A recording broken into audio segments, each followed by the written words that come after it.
السلام علیکم. آج ہم او لیول اسلامیات کے پیپر 2 کا ریویو کرنے جا رہے ہیں اور اس ریویو کو ہم کچھ سیکشن میں توڑ کے کریں گے. آف کورس جو اس کا کوشچن نمبر 1 ہے وہ جو ہے وہ ان 20 احادیث پہ مبنی ہے جو ہم پوری کور کر چکے ہیں. ہر حدیث پہ الگ الگ ویڈیو بنا چکے ہیں تو اس کو ہم اس ریویو میں شامل نہیں کریں گے کیونکہ وہ سیم وہی بات دوبارہ ریپیٹ ہوگی. ابھی جو ہمارا مقصد ہے اس ریویو کا کہ ہم بڑی کوئکلی جو ہے وہ گو تھرو کر لیں پورے کنٹینٹ آف دا کورس کا کہ کیا کیا کنٹینٹ ہیں اور کس طرح کے سوال آلموسٹ کم و بیش آ رہے ہوتے ہیں. ٹھیک ہے، تو یہ اسپیسیفکلی ایک شارٹ ریویو ہے. جن کی تیاری پوری ہو چکی ہے، جنہوں نے پورا کورس کور کر لیا ہے، پاس پیپرس کر لیے ہیں، ان کے لیے ایک ریویو. ٹھیک ہے، تو ہم شروع کریں گے ہی اس کا ٹاپک نمبر 2 سے، ہسٹری اینڈ امپورٹنس آف حدیث سے. جیسے کہ ہسٹری اینڈ امپورٹنس آف قرآن تھا اس والے پیپر 1 میں، پیپر 2 میں ہسٹری اینڈ امپورٹنس آف حدیث ہے. ٹھیک ہے، تو شروع کرتے ہیں. The history of compilation of حدیث پہلا ٹاپک ہے. کیا ہوتا ہے جی اس میں؟ تھوڑا سا آپ لوگ مجھے گائیڈ کرتے جائیے. اچھا، ایک دفعہ تو ہم پہلے پورا جو ٹاپک 2 ہے نا اس کو ایک دفعہ گو تھرو کرتے ہیں. ٹاپک 2 میں کیا ہے؟ حدیث کیسے کمپائل ہوئی، ہسٹری اینڈ کمپائلیشن ہو گئی. پھر ارلیسٹ کلیکشن کون سے تھے؟ کچھ مصنف ارلیسٹ تھے، پھر کچھ مصنف بعد میں ہے نا، دونوں طرف مصنف کھڑے ہوئے. پھر دا مین مسند اینڈ مصنف کلیکشن کون کون سے تھے؟ مسند کے اندر جو ہم ڈسکس کر رہے ہیں وہ کون مسند کا لیڈر کون تھا مسند کلیکٹ کرنے کا، اس میں اور کون کون سے کلیکشن تھے، مصنف کون کون سے تھے. اچھا، تو مین کمپائلر کون تھے؟ حدیث کو کن لوگوں نے جمع کیا، ان کی کیا ایکٹیویٹیز تھیں، کس طرح سے جمع کرتے تھے وہ حدیث، کس طرح سے ایگزامن کرتے تھے اسناد کو، کس طرح سے ایگزامن کرتے تھے متن کو. یعنی کیا بات ہو گئی ہے؟ کیا کیا دو لفظ یوز کرتے ہیں ہم اس کے لیے؟ اسناد و متن کے لیے کیا استعمال کرتے ہیں؟ روایت اور درایت. ٹھیک ہے، تو روایت اور درایت کی بات ہو گئی. جو 6 حدیث کے کلیکشن ہیں سنی حدیث کی، اس کی کیا خاص باتیں ہیں. ٹھیک ہے، اور جو شیعہ حدیث کی 4 کلیکشن بک ہیں اس کی کیا خاص باتیں ہیں. ٹھیک ہے، the major themes of the hadith that are contained both in passages set for special studies and other similar passages. یہ میں نے آپ کو بتایا تھا جیسے قرآن پہ ڈسکشن کرتے وقت کیا تھا ہم نے کہ جو 15 آیات قرآن کی آئی تھیں ان میں سے کچھ سوال بھی آئیں گے. تو جو 20 احادیث اس میں آئی ہیں ان میں سے کچھ سوال بھی آئیں گے. تو ہر حدیث کا آپ کا جواب کمپلیٹ اگر ہوگا اور آپ کو میمورائز ہوگا تو آپ اس میں سے یہ والا پیسج تو کر ہی لیں گے کہ اس حدیث کے اس اینگل سے بتائیے کہ آپ کو کیا پتہ چلتا ہے. کیونکہ ہم نے ہر حدیث کو اس طرح سے کور کیا ہے، ہم نے ہر حدیث کو اس طرح سے کور کیا ہے جب ویڈیو بنا رہے تھے کہ ہم نے اس کی مین ٹیچنگز بھی ڈسکس کی ہیں، ہم نے یہ بھی ڈسکس کیا ہے کہ اس سے ہماری لائف پہ کیا امپیکٹ پڑتا ہے. تو جو سوال آتے ہیں اسی طرح کے آتے ہیں کہ ہماری زندگیوں پہ اس کا کیا اثر پڑتا ہے، آج کل کی زندگی پہ کیا اثر پڑتا ہے، آج کل کی سوسائٹی میں اس کو کیسے امپلیمنٹ کریں گے. ٹھیک ہے، تو یہ وہاں کور ہو جاتا ہے. They are use in legal thinking and their relationship with Quran, ijma and قیاس. یہ ہم کر چکے ہیں. جب ہم نے قرآن ڈسکس کیا تھا نا اور قرآن کا ریلیشن شپ وتھ حدیث ڈسکس کیا تھا، میں نے کہا تھا پچھلے لیکچر میں کہ ایک طرح سے حدیث کا ریلیشن شپ وتھ قرآن بھی ہو گیا ہے نا. جب قرآن کا ریلیشن شپ وتھ حدیث پڑھ رہے ہیں تو حدیث کا ریلیشن شپ وتھ قرآن ایک ہی بات ہے. اچھا، حدیث کا ریلیشن شپ وتھ اجماع اینڈ قیاس وہی ہے جو حدیث کا ریلیشن شپ وتھ قرآن کا ریلیشن شپ وتھ اجماع اینڈ قیاس ہے. جو بات آپ قرآن کے ریلیشن شپ میں کہتے ہیں اجماع و قیاس جو ہے وہ قرآن کے بغیر اوتھینٹک نہیں مانا جائے گا. تو یہی بات ہم حدیث کے بارے میں بھی کہیں گے اور وہی ساری باتیں ہم یہاں پہ ریلیٹ کریں گے. تو اس لیے اس کو میں ریپیٹ نہیں کروں گا. آپ ایگزیکٹلی وہی الفاظ قرآن کے بجائے حدیث رکھ کے ریپیٹ کر سکتے ہیں. ٹھیک ہے نا. اور significance in thought and action کیا ہے، اس سے بات کر لیں گے مزید دوبارہ. بلدو ہم نے جیسے قرآن کا ایک ماڈل بنایا تھا نا، قرآن کی سگنیفیکنس فار ہیومن بینگ، ہم نے کہا تھا کہ وہ پورا ایک ماڈل سب اسٹرکچر سے بنایا تھا انڈیویجولی. اس میں سے وہ ایمان نکلتا ہے، اس میں سے پھر relation ship with humans and society اور وہ سب کچھ ہم نے پورا ایک ماڈل بنایا تھا. تو ایسا ماڈل یہاں بھی بنا لیں گے اور یہ ہمارا ٹاپک کمپلیٹ ہو جائے گا. تو بسم اللہ کرتے ہیں. اور شارٹ اور quick history of the compilation of the حدیث. کیا ہسٹری ہے جی؟ ذرا جلدی آپ لوگ مجھے بتاتے جائیے گا کہ کمپائلیشن کی history up to the period of کیا کہا جاتا ہے؟ کمپائلیشن کی history up to the period of کہاں کہا جاتا ہے؟ امام بخاری تک کہا جاتا ہے. جب بھی سوال آتے ہیں اس میں عموماً یہ ہوتا ہے کہ ہسٹری آف کمپائلیشن آپ بس ڈسکس کریں.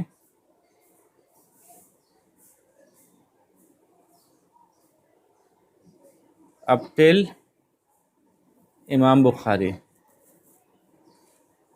ٹھیک ہے، تو اب آپ بات کر لیتے ہیں. سب سے پہلے کیا ہوا تھا؟ صحابہ نے کیا کیا تھا؟ نہیں، صحابہ نے میمورائز کی تھی. پھر صحابہ نے لکھی.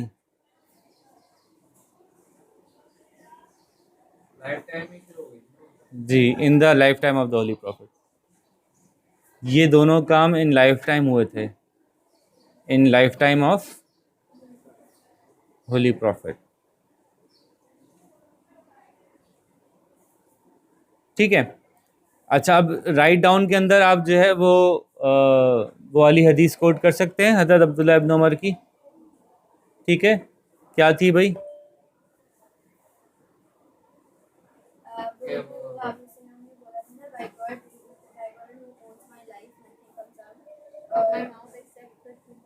واہ واہ واہ، کتنی اچھی میموری ان کی. دیکھیں، nothing comes out of my mouth except for truth. جب حضرت عبداللہ ابن عمر نے جو ہے وہ لکھنا شروع کیا تھا، ہر بات لکھ کے کیا کرتے تھے،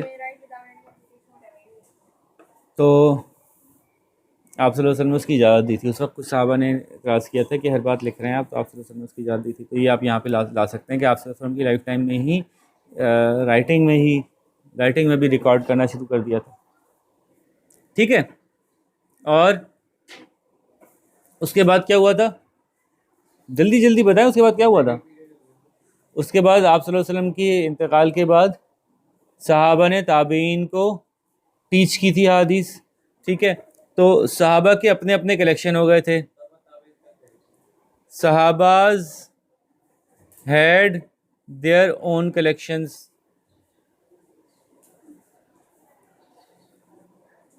ابھی جو ان کے اپنے کلیکشن تھے کہاں رکھے جاتے تھے؟ Kept with their families. ٹھیک ہے، یہ جنرل پبلک میں اویلیبل نہیں ہوتے تھے ایزیلی. پھر ہر صحابی سے علم سیکھنے کے لیے آپ کو الگ الگ جانا پڑتا تھا. ان صحابی کے پاس 500 حدیث ہیں، ان سے وہ علم سیکھنے جائیں گے آپ. پھر دوسرے صحابی کے پاس 1000 حدیث ہیں، ان سے وہ علم سیکھنے جائیں گے آپ. اس طرح سے آپ جو ہے وہ مختلف صحابیوں کے پاس. اور کچھ صحابی جو ہیں پرومیننٹ صحابہ تھے جن کو کہ رول دیا گیا تھا، وہ مطلب مدرسے کی طرح سے ایک انوائرمنٹ چلا رہے تھے.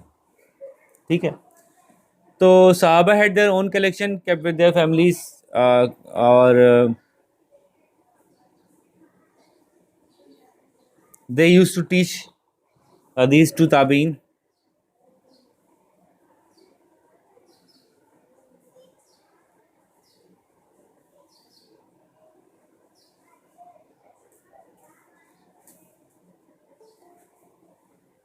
ٹھیک ہے. اور اس کے بعد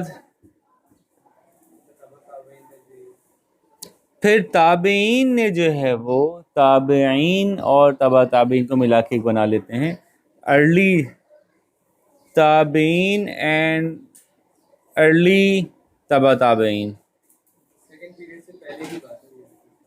تابعین اور ارلی تبع تابعین کی اپنی ایک نئی اسٹرگل شروع ہوئی. یہ کب شروع ہوئی؟ دیکھیں، جب تک صحابی زندہ تھے تو جو صحابی نے کہا وہ بات حرف آخر ہو گئی نا. صحابی نے کہا میں نے رسول اللہ صلی اللہ علیہ وسلم سنا، بات ختم ہو گئی. صحابی کے بارے میں تو ہم یہ گمان ہی نہیں کر سکتے کہ وہ جھوٹ بول رہے ہوں گے اللہ کے رسول صلی اللہ علیہ وسلم کے بارے. تو جب صحابی گزر گئے، اب کوئی شخص یہ کہہ رہا ہے کہ میں نے صحابی کو بولتے سنا کہ انہوں نے رسول صلی اللہ علیہ وسلم کو کہا. اب یہ ایک لنک آ گیا بیچ میں چین کا. تو یہاں پہ جب صحابی گزر گئے تو اب فارم کرنا کہ ایکچولی پوری جو بلڈنگ آف شریعت ہے وہ کیا ہے، کون سی حدیث کا کہاں رول بنتا ہے، کس چیز کی کتنی امپورٹنس ہے، یہ کانسیپٹ آف اسلامک شریعہ کو پورا ایک بلڈنگ کی شکل دینا، اس کے لیے مختلف تابعین اور تبع تابعین نے ریسرچ کی. یہ علماء اس وقت کے مشہور علماء تھے جس کے اندر جو ہے جی یہ سیکنڈ پیریڈ ہے. اس کو ہم کہیں گے کہ اس میں ہم پولیٹیکلی اس کو نہیں لے کے جا رہے ہیں، ہم اس کو اسکالرلی اس کو موو کرا رہے ہیں. تو یہاں پہ آ گئے امام، نہیں، یہاں پہ آ گئے امام ابو حنیفہ، یہاں پہ آ گئے امام ابو حنیفہ اور امام مالک. انہوں نے جو ہے وہ اس میں زیادہ مشہور جو کتاب ہے، چونکہ امام ابو حنیفہ نے جو ہے وہ کمنٹری پہ زیادہ کام کیا، امام مالک نے جو ہے وہ حدیثی کتاب بھی کمپائل کی تھی، کیونکہ ٹاپک حدیث کی کمپائلیشن کی بات ہو رہی ہے، تو اس لیے امام مالک کی جو ہے وہ موچہ امام مالک آ گئی. امام احمد ابن حنبل ابھی اس کے بہت بعد میں آئیں گے. وہ تو ذکر میں نے کہا نا، یہ کرونالوجیکلی نہیں کر رہے ذکر. کرونالوجیکلی سمجھتے ہیں کیا چیز ہوتی ہے؟ کرونالوجیکلی کا مطلب ہوتا ہے کہ وقت کے اعتبار سے میں آگے چلتا جا رہا ہوں کہ پہلے کیا ہوا تھا، پھر کیا ہوا تھا، میں اس حساب سے بتا رہا ہوں. تو پہلے صحابہ کے پاس تو حدیث انہوں نے سن کے آپ صلی اللہ علیہ وسلم سے جذب کی بھی تھی، زندگی کیسے گزارنی ہے. صحابہ کے جب سارے صحابی چلے گئے، سب سے آخر میں حضرت انس بن مالک چلے گئے، تو اس وقت جو تابعین بچے تھے یا تبع تابعین جب آ رہے تھے، ان کے پاس یہ کوشچن تھا کہ اب یہ کیسے پتہ چلے گا کہ کیا صحیح ہے کیا غلط ہے، اسلام کا ماڈل کیا ہے. اگر کوئی مسلمان نیا مسلمان ہوتا ہے، اس کو ہم کیا بتائیں گے کہ یہ ہمارا اسلامک ماڈل ہے، یہ شرعی ماڈل ہے.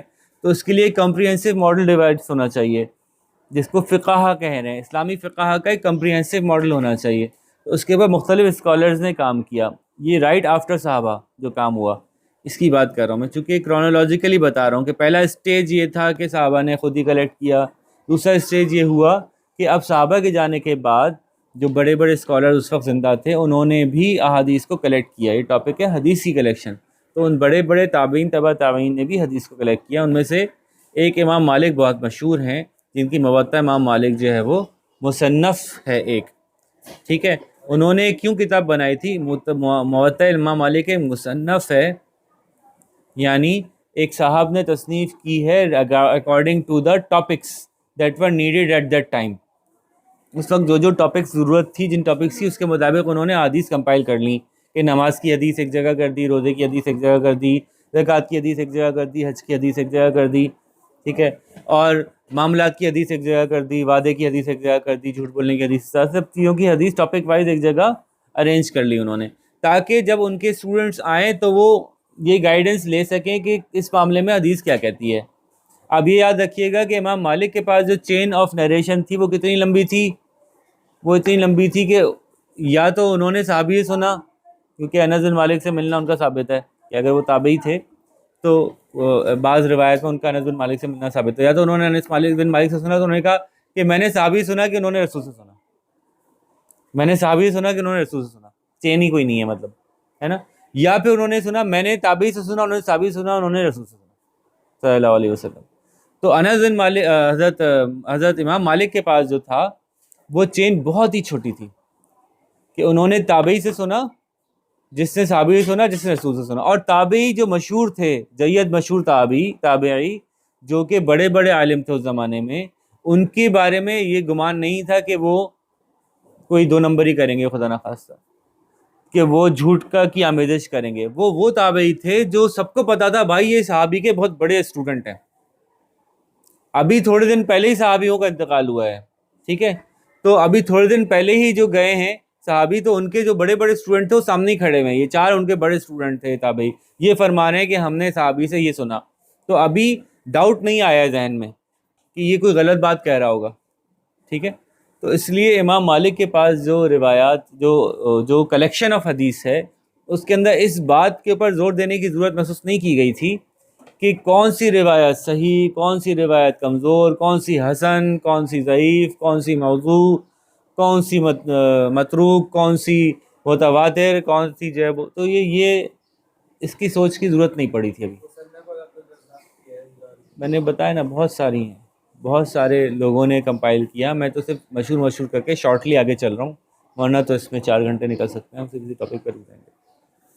تو پاس پیپرز کو ہم ذہن میں رکھتے ہوئے اس کو گھما رہے ہیں. آپ کو اگر آپ کے ذہن میں پاس پیپرز ہیں ٹاپیکل، تو اس حساب سے میں چیزیں گھما رہا ہوں کہ وہ نالج کو ضرور ٹچ اپون کر لوں جو پاس پیپرز میں آئی ہے.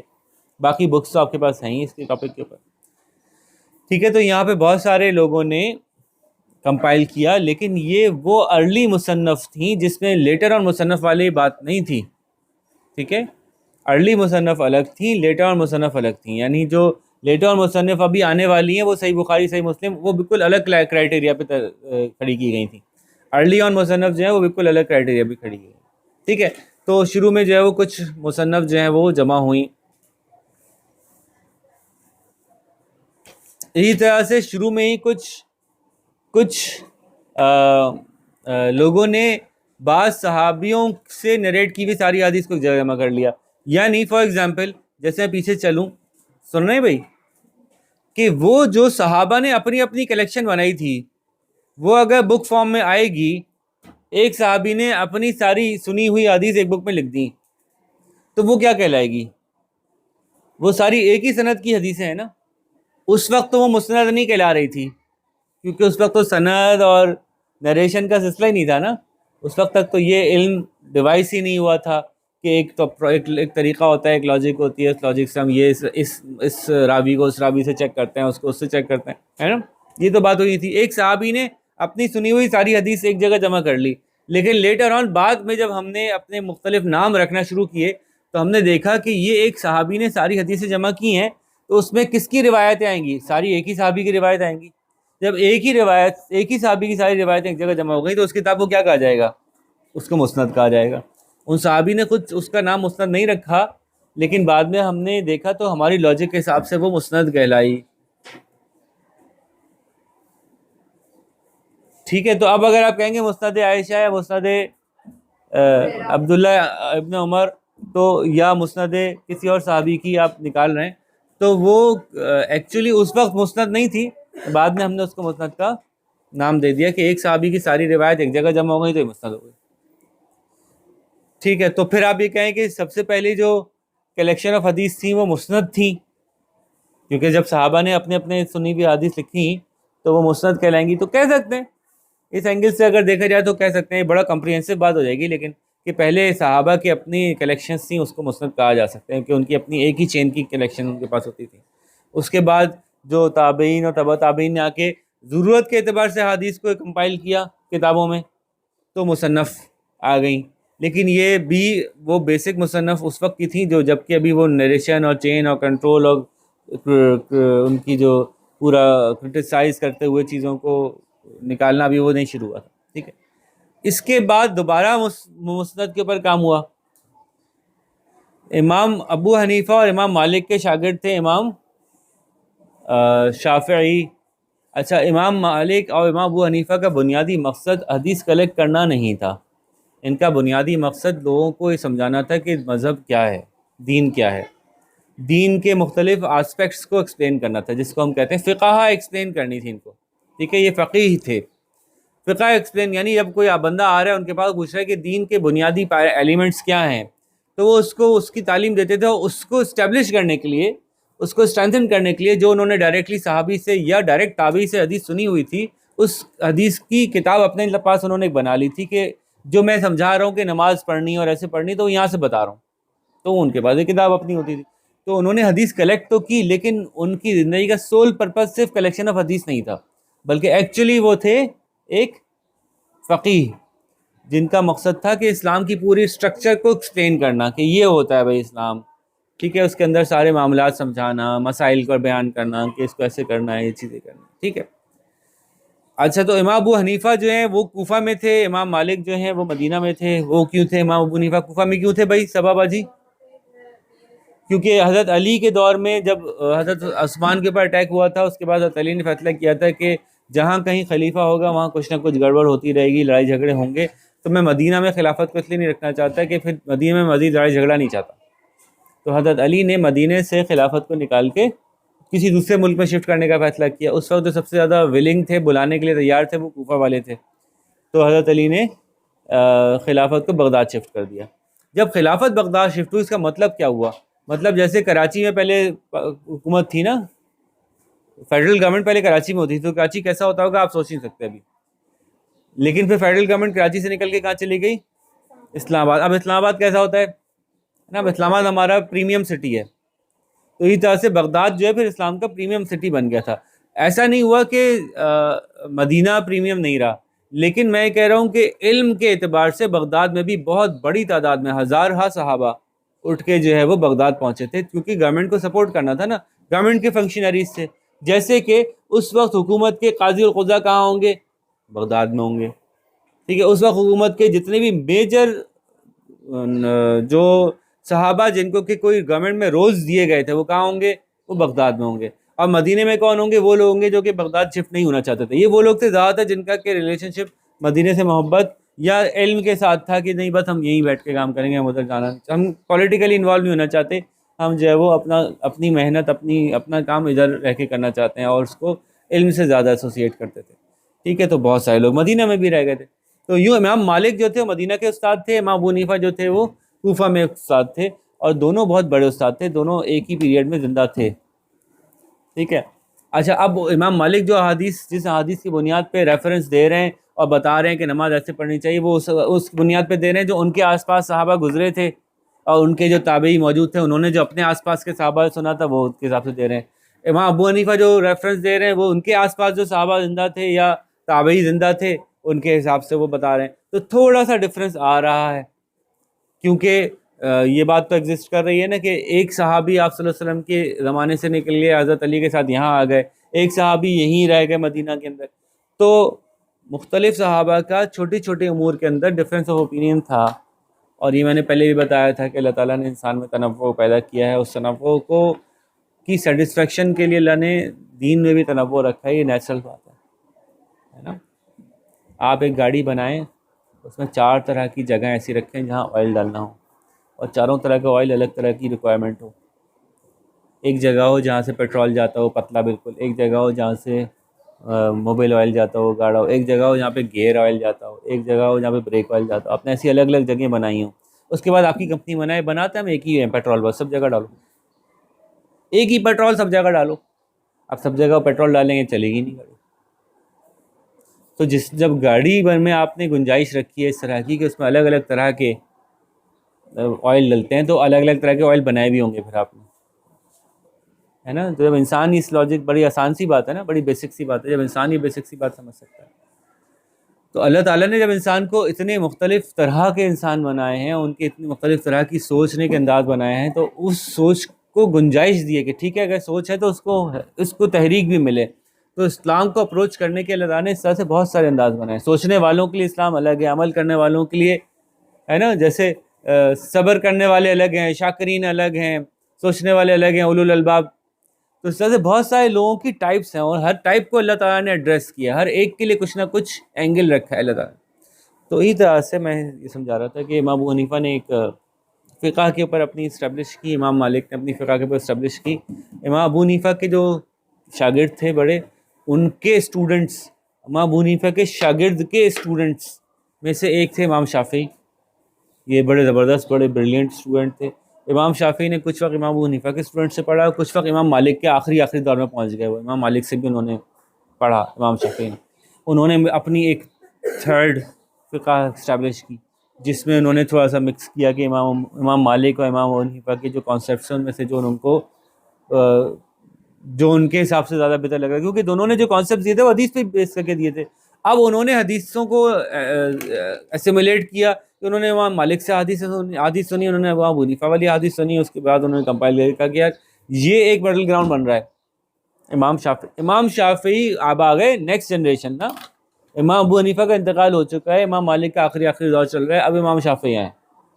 یہ بہت بڑے عالم تھے, بہت بڑے فقیہ تھے, لیکن یہ بھی محدث کی حیثیت میں کام نہیں کر رہے تھے. حدیث جمع سب نے کی, محدث تو سبھی تھے, لیکن بنیادی طور پہ ان کا جو اس وقت جو کرنے کا کام ان کے سامنے تھا وہ تھا فقہ مرتب کرنا, یہ ڈیسائیڈ کرنا کہ کیا صحیح ہے کیا غلط ہے, یہ کام کیسے ہوں گے, کام کرنے کے طریقے کیا ہیں.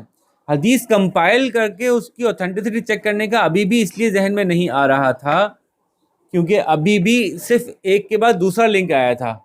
میرے ابو نے صحابی سے سنا تو یہ اوکے ہے, اس کا بھی یہ نہیں مسئلہ آ رہا کہ پتہ نہیں غلط سنا کہ صحیح سنا.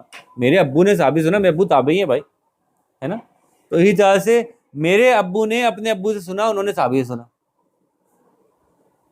تو یہ بھی ابھی اتنا مشکل نہیں ہوا. امام شافعی کے دور تک بھی ابھی 2 لیول آیا چین میں, ٹھیک ہے, ایک صحابی, صحابی کے بعد تابعی, تابعی کے بعد تبع تابعی, ٹھیک ہے.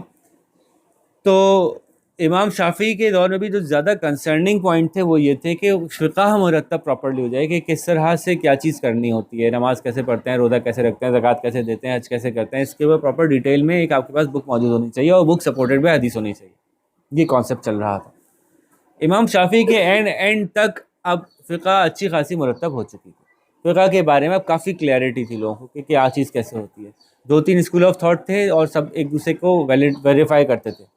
جیسے کہ امام ابو حنیفہ جس کسی پوائنٹ پہ امام مالک سے اختلاف کرتے تھے تو وہ یہ بھی کہتے تھے کہ امام مالک کے پاس بھی حدیث موجود ہے, وہ اس حدیث کے حساب سے اس کو انٹرپریٹ کرتے ہیں, میں اس حدیث کے حساب سے اس کو انٹرپریٹ کرتا ہوں. تو وہ دونوں باتیں اپنی جگہ درست ہیں, آپ اس کو فالو کر سکتے ہیں, آپ اس کو فالو کر سکتے ہیں, ٹھیک ہے. تو فقہ کی کمپائلیشن کے ایشوز کمپلیٹ ہونے والے تھے. اس دوران امام شافعی کے ایک اسٹوڈنٹ تھے جو بہت ہی بریلینٹ اسٹوڈنٹ تھے, بڑے زبردست, وہ بہت بڑے عالم بنے. ان کا نام تھا احمد ابن حنبل. ان کے دور میں مسائل بھی کھڑے ہو چکے تھے. اب مسئلہ آ گیا تھا چوتھی جنریشن کا, یعنی صحابہ کے بعد تابعی آئے تھے, تابعی چلے گئے, تبع تابعی آئے, تبع تابعی چلے گئے, اب تبع تابعی ہو گئے. یعنی اب وہ اس رینج سے باہر نکل گئے. اب میرے ابو نے اپنے ابو سنا, ان کے ابو نے صحابی سنا, اب دور نکل گئی بات. جس میں کیونکہ انسان اپنے ابو کو اچھی طرح جانتا ہے اور اپنے دادا کو بھی جانتا ہے, عموماً انسان اپنے پردادا کو اتنا اچھے سے نہیں جانتا. تو کوئی شخص جب یہ کہہ رہا ہے نا میں نے اپنے ابو سے سنا, انہوں نے اپنے ابو سے سنا, انہوں نے اپنے ابو سے سنا, انہوں نے صحابی سے سنا, تو اس میں ایسے لوگ بھی شامل ہو گئے جو کہ صحیح کہہ رہے تھے اور کچھ غلط بھی کہہ رہے تھے. کچھ جان بوجھ کے ایسے لوگ آ گئے کہ ارے بھائی میں نے اپنے ابو سے سنا, انہوں نے اپنے ابو سے, مطلب ابو ہی نہیں تھا, مطلب میں نے اپنے استاد سے سنا, انہوں نے ان کو استاد سنا, ان کو استاد سے سنا. تو بہت سے ایسے لوگ بھی اب شامل ہونا شروع ہو گئے جو انٹینشنلی غلط بیان کرنا شروع ہو گئے. تو اب یہ والے مسائل دوسری طرف سے کھڑے ہوئے. پہلے تو مسئلہ تھا کہ اسلام کا سٹرکچر ڈیفائن کیا جائے, اب مسائل کھڑے ہو گئے کہ بھائی حدیث کی اوتھینٹسٹی پہ بھی تو کام کرنا ہے, کیونکہ اب یہ فالسلی کلیم کر رہے ہیں کہ ایک حدیث ہے, یہ تو حدیث ہی نہیں, ہم نے تو نہیں سنی. اب وہ کہہ رہے ہیں نہیں تم لوگوں کو کیا پتا, ہمارے تو ایک تھے انہوں نے ان سے سنا تھا. اب یہ کیسے ویریفائی کریں گے کہ ان سے سنا تھا؟ ابھی ہی رائٹ مومنٹ ہے. اگر ایک جنریشن اور لاسٹ ہو گئی, ایک جنریشن اور لاسٹ ہو گئی, تو اب آپ یہ نہیں بتا سکیں گے کہ یہ صحیح کہہ رہا ہے کہ غلط کہہ رہا ہے, کیونکہ اس نے جس سے سنا تھا اس سے ملاقات اب پاسبل نہیں ہے. تو بہت جلدی فٹافٹ بھاگا دوڑی کی گئی, اور اللہ تعالیٰ نے پتہ نہیں کس طرح زبردست یہ ذہن میں بات ڈالی کہ دس از دی رائٹ مومنٹ, کہ اس وقت آپ یہ ساری ریسرچ کر سکتے ہو, جا کے مل سکتے ہو ہر ایک سے. تو لوگ نکلے فٹافٹ. یہ وہ دور ہے امام احمد ابن حنبل کا. اس وقت دوسرے مسائل بھی کھڑے ہو گئے تھے, پولیٹیکلی بہت اسٹیبل ہو گئی تھی. اب آپ بات یوں سمجھیے کہ حضرت عمر چلے گئے, حضرت عثمان چلے گئے, علی چلے گئے, حضرت امیر معاویہ کا دور ختم ہو گیا, اب بہت اسٹیبل ہو گئی ہے گورنمنٹ. بہت دنیا بھر میں آپس میں تو لڑ رہے تھے مسلمان, لیکن دنیا بھر میں تو بہت حکومت پھیل چکی تھی. تو بہت اسٹیبلش گورنمنٹ تھی دنیا بھر میں مسلمانوں کی. تو دنیا بھر سے کوئی ابھی مسئلے نہیں ہو رہے تھے, کوئی تھریٹ نہیں تھی مسلمانوں کے اوپر. جب تھریٹ نہیں ہوتی تو پھر طرح طرح کے اندر کے خیالات چل رہے ہوتے ہیں نا, تو اندرونی خیالات پہ بڑا زور تھا. تو اس وقت جو ہے وہ ہارون الرشید اور مامون ان لوگوں کی حکومت آئی, یہ بھی خلیفہ بنے, اور اس دور میں بہت سارے نئے نئے فتنے کھڑے ہوئے. یہ اس فتنے کے دور میں حضرت امام احمد ابن حنبل بڑے زبردست ایک انہوں نے اپنی میخ گاڑ دی تھی. کہا جاتا تھا کہ بھائی ایک نیا فتنہ کھڑا ہوتا ہے, فتنہ خلق قرآن. تو امام احمد ابن حنبل اس وقت اس فتنے سے لڑ رہے ہیں. اب خلق قرآن کیا ہے, ڈسکشن ہو رہی ہے اسلام میں فلسفی کو گزایا جا رہا ہے کہ جی قرآن جو ہے وہ اللہ تعالیٰ کی, کہا جا رہا ہے کہ کہ قرآن جو ہے وہ اللہ تعالیٰ کی ذات کا حصہ ہے یا اللہ تعالیٰ کی مخلوق ہے. ٹھیک ہے, تو اللہ تعالیٰ کی ذات کا حصہ ہے تو ہم اس کو ہاتھ کیسے لگا رہے ہیں ہمارے سامنے کیسے آ گیا؟ اور اگر اللہ تعالیٰ کی مخلوق ہے تو پھر ایک دن یہ بھی مر جائے گا, کیونکہ کل نفس ذائقۃ الموت. ٹھیک ہے, میں آپ کو جسٹ بتا رہا ہوں, اس کی ایکچوئل ڈیتھ ڈیٹیل میں نہیں جا رہا, کیونکہ ایسے اتنے بیوقوف لوگ نہیں تھے کہ ایسی مطلب ہنسی مذاق کی بات میں چلے جائیں. یہ بڑی ڈیٹیل اور ان ڈیپتھ ڈسکشن تھی, اور اس وقت کے خلیفہ اس بات کے حامی ہو گئے تھے کہ قرآن جو ہے وہ مخلوق ہے. جبکہ ہم یہ کہتے ہیں کہ قرآن مخلوق نہیں ہے، بلکہ قرآن جو ہے وہ اللہ کا کلام ہے، جس کو کہ اللہ تعالیٰ نے فرشتے کے ذریعے ہمیں بھیجا، ہم نے اس کو اتار لیا۔ تو ہمارے پاس جو مصحف ہے وہ مصحف اللہ کی ذات کا حصہ نہیں ہے، اس مصحف میں وہ کلام لکھا ہوا ہے جو اللہ نے ارشاد فرمایا۔ تو بڑے چونکہ خلیفہ جب ایک سائڈ پہ ہو جاتا ہے تو خلیفہ تو کہتا ہے میں جو کہہ رہا ہوں وہ صحیح ہے، باقی ماننا پڑے گا آپ کو۔ تو بڑے بڑے جو اس وقت کے علماء تھے وہ راضی ہو گئے کہ ہاں یہ خلیفہ کہہ رہے ہیں تو مان لو ٹھیک ہی کہہ رہے ہوں گے، ٹھیک ہے۔ اس وقت کے بڑے بڑے علماء جو ہیں وہ راضی ہو گئے، خلیفہ کہہ رہے ہیں تو ٹھیک ہی کہہ رہے ہوں گے۔ اور امام احمد ابن حنبل نے کہا کہ نہیں میں نہیں مانوں گا۔ اس وقت امام ابن حنبل اس زمانے کے سب سے بڑے عالم مانے جاتے تھے۔ ابھی محدثین، یہ آپ ریسرچ کیجئے گا نا، ہم نام کے اوپر کیوں جائیں۔ تو اس وقت کے جو محدثین کا دور نہیں شروع ہوا تھا، ابھی امام احمد ابن حنبل کا یہ فائٹ چل رہی ہے، ابھی یہ دور چل رہا ہے کہ جی ہمیں یہ ثابت کرنا ہے کہ اسلام کی حق پہ کھڑے ہونے کا مطلب کیا ہوتا ہے۔ تو امام احمد ابن حنبل جو انہوں نے کہا میں ایگری نہیں کروں گا۔ انہوں نے کہا آپ ایگری نہیں کریں گے تو ہم آپ کو چھوڑیں گے نہیں، ہم آپ کی پٹائی لگائیں گے۔ اچھا قتل کروا نہیں سکتے تھے آسانی سے، آپ کو پتہ ہے کہ امام ابو حنیفہ بھی قتل کروائے گئے تھے۔ تو امام شافعی بہت زیادہ پرابلم میں رہے تھے، ان کو بہت وائلنس فیس کرنا پڑا تھا۔ امام احمد ابن حنبل کو قتل اس لیے نہیں کروا سکتے تھے کہ اس وقت وہ اپنے دور کے اسٹیبلش سب سے بڑے عالم تھے، پوری دنیا کھڑی تھی ان کے پیچھے، عوام ان کے پیچھے کھڑے تھے۔ ان کو کہا تم کو جیل میں ڈال دیں، انہوں نے کہا انہیں جیل میں ڈال دیں۔ انہوں نے سب لوگوں سے کہا کہ آپ سب لوگ کوئی ہنگامہ نہ کریں، گورنمنٹ کے اگینسٹ مت جائیں، گورنمنٹ کے رولز کو فالو کریں، وہ اللہ کا حکم ہے اطیعوا اللہ و اطیعوا الرسول و اولو الامر، لیکن میں یہ نہیں کہوں گا کہ آپ صحیح کہہ رہے ہیں۔ اس کے عوض وہ مجھے سزا دیتے ہیں، میں سزا ماننے کے لیے تیار ہوں۔ تو امام احمد ابن حنبل کو روز کوڑے لگائے جاتے تھے، روز کوڑے لگائے جاتے تھے۔ وہ بڑے مزے کے مشہور واقعات ہیں، اس میں بڑے مشہور واقعات ہیں۔ پبلکلی کھڑے کر کے ان کو جو ہے وہ ہنٹر مارے جاتے تھے کہ یہ جھوٹ بولتا ہے، یہ اللہ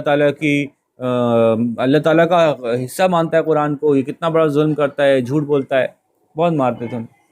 تو اللہ تعالیٰ کا مطلب قرآن کو اللہ کی ذات کا حصہ مانتا ہے نا، قرآن از پارٹ آف اللہ تعالیٰ، کلام ہے اللہ کا۔ امام احمد بن حنبل یہی مانتے تھے نا، ہم یہی مانتے ہیں کہ قرآن از اللہ کا کلام، کلام اللہ کی مخلوق نہیں ہے۔ باقی لوگ اللہ کی مخلوق مان رہے تھے، باقی لوگ نہیں بلکہ خلیفہ اور اس کے کچھ چیلے۔ تو ان کی پٹائی ہوتے ہوتے ہوتے ہوتے ہوتے ہوتے مشہور باپ بیٹا ہے جی خلیفہ، اور ان کا خلیفہ کا بیٹا بھی آنے والا ہے تھوڑی دیر میں قصے میں۔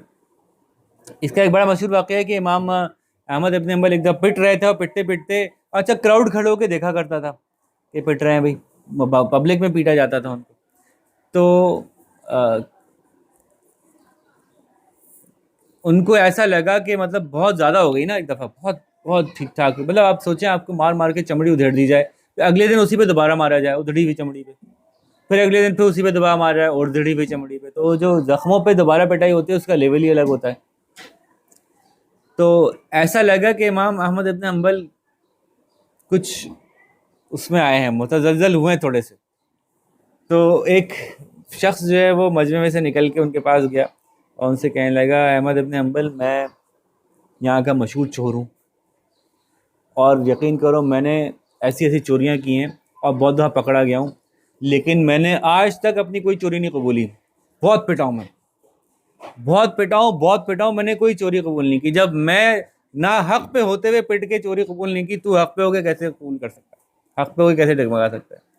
تو اس طرح کے بڑے مزے کے قصے مشہور ہیں اس بارے میں کہ کیسے ہوا۔ تو امام ابن حنبل نے پھر دوبارہ ایک نئے اس سے، تو ماشاءاللہ وہ کھڑے رہے، اور باقی علماء جو ان کے پاس آتے تھے ان سے بھی وہی کہتے تھے کہ دیکھو بھائی میں ابھی پٹ رہا ہوں، کافی ہے، سب کو میرے پیچھے لگنے کی ضرورت نہیں ہے، سبھی پٹو گے عوام پھر بلوا کریں گے، خلیفہ کے خلاف کوئی اقدام کریں گے، وہ اسلام میں جائز نہیں ہے، تو بس تم جو ہو وہ مجھے ہی پٹنے دو، باقی لوگ خاموشی سے دیکھتے رہو تماشا، جب میں مر جاؤں تو پھر کوئی دوسرا کھڑے ہو جانا۔ تو اتفاق یہ ہوا کہ خلیفہ کا انتقال ہو گیا، خلیفہ کے صاحبزادے آئے، خلیفہ کے صاحبزادے کو امام احمد بن حنبل کی بات سمجھ میں آ گئی، اور انہوں نے جو ہے وہ ان کے بڑے اکرام اور عزت کے ساتھ ان کو واپس ریسیو کر لیا، ساری سزائیں ختم ہو گئی۔ تو امام احمد ابن حنبل کا آخری دور تھا، یہ ٹیچر تھے امام احمد ابن حنبل، اور ان کا مقصد جو تھا پڑھانا، تعلیم دینا. اس کے لیے انہوں نے اپنی ایک کتاب تشکیل دی تھی اپنے لیے، کہ جس میں انہوں نے فار ریفرنس ساری احادیث جمع کی تھی مختلف صحابہ سے. احمد ابن حنبل کے دور میں ایسی دور دور کے صحابہ کے خاندانوں سے کتابوں کے نسخے جمع کر لیے گئے تھے جو اس سے پہلے نہیں میسر تھے. امام شافعی تک یہ فرماتے ہیں، امام شافعی کے اسٹوڈنٹ تھے امام احمد ابن حنبل، کہ تم لوگوں نے جتنی احادیث جمع کر لی ہمارے زمانے میں تو نہیں ہم کر سکے اتنی احادیث جمع، کیونکہ اب یہ بہت بڑا ملک پھیل گیا تھا، بہت زیادہ لوگوں تک رسائی ہو چکی تھی. تو اب بہت سارے ایسے نسخے بھی احادیث کے آ گئے تھے ان صحابہ کے جو کہ بعد میں مدینہ چھوڑ کے بہت دور جا کے آباد ہو گئے تھے. ان کی فیملی میں نسخہ چلا آ رہا تھا حدیث کا، وہ کلیکٹ کر لیا گیا. تو امام احمد ابن حنبل کے بعد بہت بڑا نسخہ جمع ہو گیا تھا حدیث کا، اور انہوں نے ریفرنس کے لیے اپنی ایک بک بنائی تھی جو کہ سب سے مشہور مسند ہے. تو سب سے مشہور مسند کون سی ہے؟ مسند احمد ابن حنبل. اب میں کہانی کی طرح اس لیے سنا رہا ہوں کہ یہ باتیں یاد رہ جائیں آپ کو، اس لیے میں اسٹوری وائز چل رہا ہوں. امام احمد ابن حنبل کے دور میں اتنی حدیث جمع ہو گئی تھیں کہ اس کے بعد ایک نیا کانسیپٹ شروع ہوا. اس کے بعد یہ کانسیپٹ شروع ہوا کہ از اٹ پاسبل کہ یہ جو پیچھے اتنے سارے لوگ گزرے ہیں، امام مالک ہیں، امام ابو حنیفہ ہیں، جنہوں نے یہ کانسیپٹ کریٹ کرنے کی کوشش کی نماز کیسے پڑھنی چاہیے. اب عالم کی ضرورت کیوں تھی نماز کیسے پڑھنی چاہیے؟ کہ 3-4 حدیث ملی نماز پڑھنے کے اوپر، اب باقی جو فل کرنا ہے وہ عالم نے فل کرنا ہے. بات سمجھ آ رہی ہے؟ نماز پڑھنے کے بارے میں کچھ احادیث مل گئی، لیکن کچھ اعمال ایسے بھی ہیں جو ہم صحابہ کو کرتے ہوئے تو دیکھ رہے ہیں لیکن اس پہ حدیث نہیں ملی ہمیں کوئی. صحابہ کو کرتے ہوئے دیکھا، صحابہ کے شاگرد کو کرتے ہوئے دیکھ رہے ہیں لیکن اس پہ حدیث نہیں ملی. تو پھر ہم اس پہ اپنی طرف سے بتائیں گے کہ بھئی یہ 5 احادیث نماز پڑھنے پہ موجود ہیں، اور اس کے علاوہ ہم نے یہ صحابہ سے عمل دیکھا ہے تو اس کو اس کے ساتھ ایڈ کر لو. تو یوں ایک فقہ بنائی جاتی تھی. فقہ کے اندر کچھ حدیث کا حصہ ہوتا تھا، کچھ حصہ ان صحاب کی آبزرویشن کا ہوتا تھا کہ جو انہوں نے صحابہ کو عمل کرتے ہوئے دیکھا یا تابعین کو عمل کرتے ہوئے دیکھا، اس کی بنیاد پر وہ ایک مکس کر کے شریعت بناتے تھے. کچھ احادیث لیتے تھے جو اس وقت تک اویلیبل ہوئی تھیں، اور کچھ وہ، اور یہ بات سمجھنا چاہیے کہ ایسا نہیں کہ اس وقت 3 حدیثیں اویلیبل تھیں. جتنی مین اسٹریم احادیث تھیں، جتنی ضروری احادیث تھیں، زندگی کے لیے موسٹ امپورٹنٹ احادیث تھیں، وہ ساری کلیکٹ ہوئی بھی تھیں اس وقت. ایسا نہیں ہے کہ مدینہ میں بیٹھے اور ساری حدیث ہی نہیں پتہ، ساری تو چلی گئی پتہ نہیں کہا، آذربائیجان اور ازبکستان وہ بعد میں آئیں گی 400 سال بعد، تو ہمیں پتہ چلے گی او یہ فرمایا تھا آپ صلی اللہ علیہ وسلم. ایسا نہیں تھا. مطلب میجر احادیث تو کلیکٹڈ تھیں اور صحابہ کے عمل میں نظر آ رہی تھی. صحابہ کا عمل ہی حدیث کا پورا ایک منبع تھا نا، کہ صحابی ایسے نماز پڑھتے ہوئے نظر آ رہے ہیں، بس صحیح ہے، ٹھیک ہے، اس کا مطلب ہے حدیث کے مطابق ہی پڑھ رہے ہیں. لیکن ایگزیکٹ اسناد کے ساتھ پوری کتابوں میں کمپائل ہوئی بھی بہت سی احادیث بعد میں جمع ہوئیں. تو جو style of establishing the building of Islam الگ الگ تھا. جب اس زمانے میں بات ہو رہی تھی تو اس زمانے میں اسٹائل کیا تھا، جیسے میں نے بتایا کہ کچھ احادیث اویلیبل ہوتی تھیں اور کچھ صحابہ کا عمل آتا تھا. اس کو کہتے ہیں کہ کچھ اسناد ہوتی تھی، کچھ تواتر ہوتا تھا. تواتر کیسے کہتے ہیں؟ ابھی آپ کے کورس کا حصہ نہیں ہے میں، لیکن کہانی کو پورا اسٹیبلش کرنے کے لیے سمجھا رہا ہوں. تواتر وہ ہوتا ہے کہ ہم دیکھتے ہوئے آ رہے ہیں، ہم نے اپنے سامنے مسجد میں نماز پڑھتے ہوئے دیکھا صحابہ کو، جس طرح صحابی نماز پڑھ رہے تھے بالکل ویسے ہی ان کے مقتدی نماز پڑھتے ہیں، اور ان کے مقتدی اور ان کے مقتدی. اس تواتر میں ہم نے کوئی فرق نہیں دیکھا، حالانکہ اس پورے سٹائل کی حدیث نہیں سنی ہوئی ہم نے ہوگی حدیث بھی، لیکن ہم تو اپنے امام کو دیکھتے ہوئے نماز پڑھ رہے ہیں، اس لیے اس تواتر کو بھی ایک درجہ حاصل ہے اسلام میں. لیکن امام احمد ابن حنبل کے دور کے اینڈ تک اتنی احادیث کی کلیکشن ہو گئی تھی کہ پھر یہ سوچا گیا، 2 کام کیے گئے. نمبر 1 تو یہ کہ جیسے میں نے کہا کہ یہ پرابلم کھڑا ہو گیا تھا کہ بہت ساری نئی چیزیں اسٹیبلش ہو رہی تھیں، جھوٹی احادیث، اور ابھی چوتھی نسل ہی چل رہی تھی. تو یہ پاسبل تھا کہ ایک صاحب کہے کہ میں نے ایک استاد سے سنا تھا، انہوں نے ایک استاد سے سنا تھا، تو ان تک ٹریس کیا جا سکتا ہے، ابھی ان تک پہنچا جا سکتا ہے، ابھی ان سے ملاقات کی جا سکتی ہے، ابھی وہ زندہ ہیں. تو اس وقت ایک ریسرچ آف حدیث کا پورا پروسیس جو ہے وہ شروع ہو چکا تھا. یہ کہلاتا ہے گولڈن پیریڈ آف حدیث کلیکشن. تو اس پیریڈ میں لوگوں نے جو ہے وہ دور دراز ٹریول کیا، ایک ایک بندے کو چھانا، اور علم کریٹ کیا گیا. کون سا علم کریٹ کیا گیا؟ روایت اینڈ درایت کا. یہ کیا علم ہے؟ یہ جانچنا شروع کیا گیا کہ یہ جو صاحب کہہ رہے ہیں، جنہوں نے کہا کہ میں نے سنا اپنے ابو سے، ان صاحب کا نام کیا ہے، ان صاحب کا پروفیشن کیا ہے؟ یہ جمعدار تو نہیں ہے، یہ ٹھیکیدار تو نہیں ہے، یہ لوہار تو نہیں ہے، یہ کوئی عالم ہے؟ مطلب اللہ نے سارے پروفیشنز میں الحمدللہ برکت رکھی ہے، اس سے کوئی فرق نہیں پڑ رہا کہ کوئی لوہار ہے یا کوئی سنہار ہے. فرق یہ پڑ رہا ہے کہ ایک صاحب نے کہا کہ یہ ایکس وائی زی صحیح ہوتا ہے، اور یہ صاحب تھے پروفیشن سے عالم، مسجد میں نماز پڑھاتے ہیں، یہ تابعی کی اولاد ہیں. ایک صاحب نے فرمایا کہ نہیں ایکس وائی زی نہیں ہوتا، یہ صاحب ہیں کچرا چننے والے، ان کے ابو بھی کچرا چننے والے تھے، انہوں نے کبھی کسی عالم کی شکل نہیں دیکھی. تو جب یہ انفارمیشن ہمیں ملتی ہے نا تو ہمیں حدیث کو کمپیئر کرنے میں آسانی ہو جاتی ہے کہ یہ کون تھے جو یہ فرما رہے ہیں، ان کا علم کہاں سے آیا تھا، ان کے والدین کہاں سے آئے تھے، ان کے آباء و اجداد مسلمان تھے یا ابھی ابھی مسلمان ہوئے ہیں. اب ایک صاحب ابھی ابھی مسلمان ہوئے ہیں، وہ کلیم کر رہے ہیں کہ میرے دادا کی حدیث. بھائی دادا کہاں سے آپ کی حدیث لا رہے ہیں، وہ تو مسلمان ہی نہیں تھے، ہے نا. تو اس طرح سے انہوں نے ریسرچ شروع کی. کروڈ ہے، غصے والی لگتی ہے کہ یہ بڑا سخت، لیکن یہ سختی کی ضرورت اس لیے پڑ گئی تھی کہ ہر کوئی نئی نئی چیز بتا رہا تھا. اب یہ نئی حدیث آ گئی، اب یہ بھی ایک چیز آ گئی، یہ بھی اسلام میں جائز ہے اور یہ بھی اسلام میں حکم ہے، اور اسلام کا حکم آتا ہے اب یہ بات کرو. عجیب سی بات لگ رہی تھی. تو اس لیے ایک سخت قسم کا موقف اختیار کیا گیا کہ پوری انفارمیشن جمع کرو بھائی بندے کے بارے میں، نام بتاؤ، اس کے والدین کون تھے، یعنی اس کی اینسیسٹری بتاؤ. اور جا کے ملا کرتے تھے ہر ایک سے. تم نے کس سے سنا؟ میں نے اس سے سنا، ابھی مل کے آتا ہوں، جاؤ چلو. وہ بھائی وہ بخارا میں رہتا، بخارا میں جا کے ملیں گے. اچھا وہ سمرقند، اور سمرقند میں جا کے ملیں گے. بھائی ہزاروں کلومیٹر کا سفر کرتے تھے ایک ایک حدیث کلیکٹ کرنے کے لیے. اچھا اس سے ملیں گے، اس سے ملتے تھے، کیا کرتے تھے؟ اس کے محلے والوں سے ملتے تھے، اس کے رشتہ داروں سے ملتے تھے. اس کے بارے میں کیا رپورٹ ہے کہ اس کی ٹرسٹ وردینس کیسی ہے،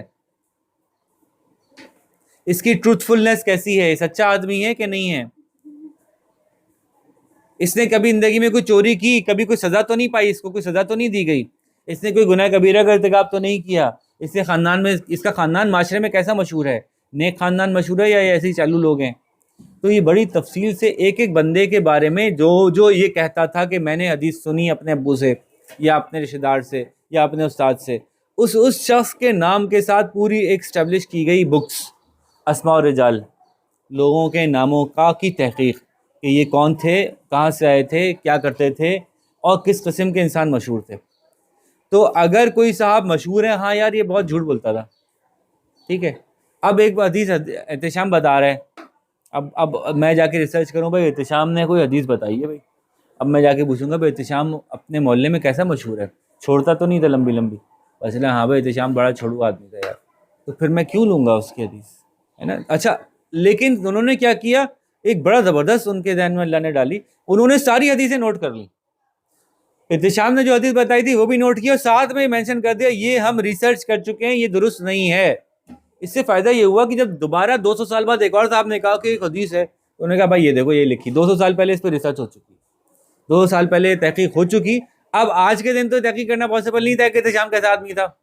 200 سال بعد ایک صاحب نے لکھی ہوئی دکھائی، دیکھو کتاب میں احتشام، مولانا احتشام، محمد احتشام تھانوی رحمۃ اللہ علیہ نے ایک حدیث فرمائی ہے. اب وہ بعد میں 200 سال بعد کوئی فرما رہا ہے، تو انہوں نے اسی وقت اس کو بھی قلم بند کر دیا تھا کہ یہ احتشام صاحب پتنگ اڑاتے تھے اور یہ بالکل بھی قابل اعتبار آدمی نہیں تھے. میں کسی اور احتشام کی بات کر رہا ہوں، آپ کی بات نہیں کر رہا ہوں، آپ پریشان نہیں ہوئیے گا. بات سمجھ آ رہی ہے؟ یا یہ میں اپنے اوپر رکھ کے بات کر لوں کہ کوئی شخص یہ باتیں وصول کر رہے کہ حضرت فروخ حسن صاحب کو بہت بڑے محدث گزرے، انہوں نے یہ حدیث فرمائی ہے. اب جا کے ریسرچ کریں گے پتہ چلیں گے بھائی وہ محدث کون سے محدث. تو اسی لیے اس وقت جو ان لوگوں نے ریسرچ کی، انہوں نے وہ احادیث بھی جمع کی جس کو انہوں نے بالکل درست پایا، وہ بھی جمع کی جس میں ان کو تھوڑا سا اختلاف تھا، وہ بھی جمع کی جس سے ان کو مکمل اختلاف تھا. سب کو کمپائل کر کے ایک جگہ جمع کر دیا تاکہ بعد میں آنے والوں کو یہ نہ ہو کہ یہ مس ہو گئی تھی ان سے، یہ ایک بہت زبردست حدیث تھی ان سے مس ہو گئی ہوگی. نہیں، یہ والی حدیث بھی ہم نے سنی ہوئی ہے، اس پہ بھی ہمارا کمنٹری موجود ہے. ٹھیک ہے، یہ جو کام کیا تھا، یہ کام کیا تھا محدثین کا ایرا تھا. ٹھیک ہے، اس کو ہم حالانکہ حدیث تو سبھی نے جمع کی، لیکن اس ایرا کو، اس دور کو ہم محدثین کا ایرا کہتے ہیں. اور اس میں امام بخاری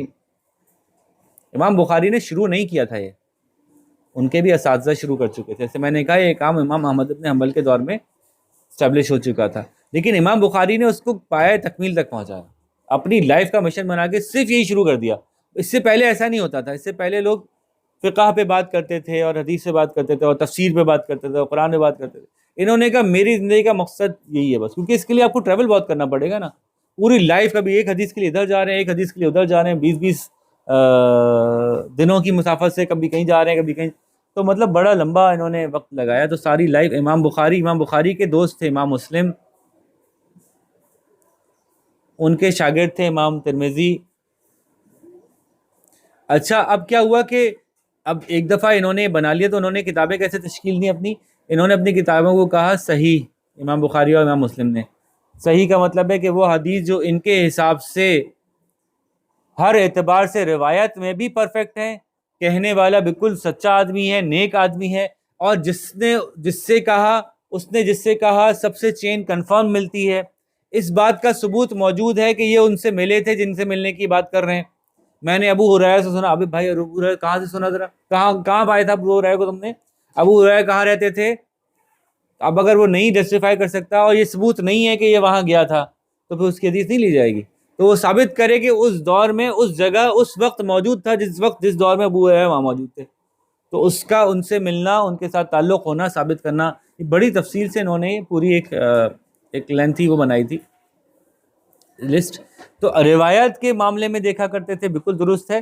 اور پھر درایت کیا تھی کہ یہ دیکھا جاتا تھا کہ ٹیکسٹ جو لکھا ہوا ہے حدیث کا، وہ ٹیکسٹ کس حد تک باقی احادیث سے میچ کرتا ہے.